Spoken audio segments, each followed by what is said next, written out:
पत्नी ने न जाने क्या किया था कि पति ने उसे के बाद एक कई थप्पड़ जड़ दिए। हमेशा हर सिचुएशन को शांति से हैंडल करने वाली पत्नी भी इस बार इतनी अशांत हो थी कि उसने अपनी चप्पल ही निकालकर पति की ओर दे फेंकी। चप्पल पति के बालों को छूते हुए निकल गई। ये किस्सा यहीं पर खत्म हो सकता था, मगर पति ने इसे अपनी मर्दानगी का विषय बना लिया और बात बद से बदतर होती चली गई। रिश्तेदारों ने भी आग में घी का काम किया। किसी ने कहा जो औरत अपने पति को चप्पल से मार सकती है वो ना ही तो वफादार हो सकती है और ना ही पतिव्रता। ऐसी औरत परिवार ही नहीं पूरे समाज पर कलंक की तरह है। बीवी के पक्ष वाले कहाँ पीछे रहने वाले थे। किसी ने कहा 21वीं सदी में भी जो स्त्री के साथ मारपीट करते हैं उन्हें तो जेल भेज देना चाहिए।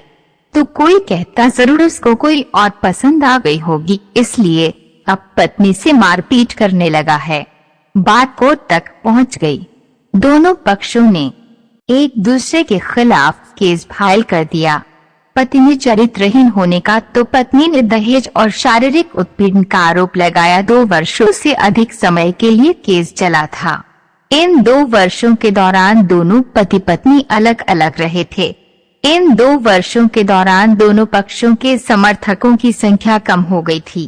पहले जहां दोनों पक्षों में समर्थकों का समूह होता था, अब गिने चुने लोग रह गए थे।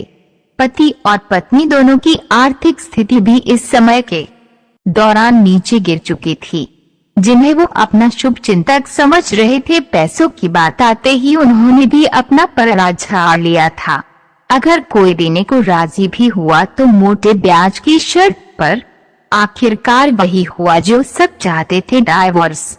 हर कोई खुश था, दोनों पक्षों के रिश्तेदार, उनके माता पिता और दोनों के वकील।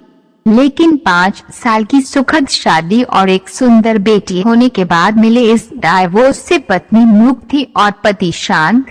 शायद ये एक इत्तेफाक ही था कि इस खुशी को मनाने के लिए दोनों पक्ष के लोग एक ही चाय की टपरी पर बैठे आमने सामने।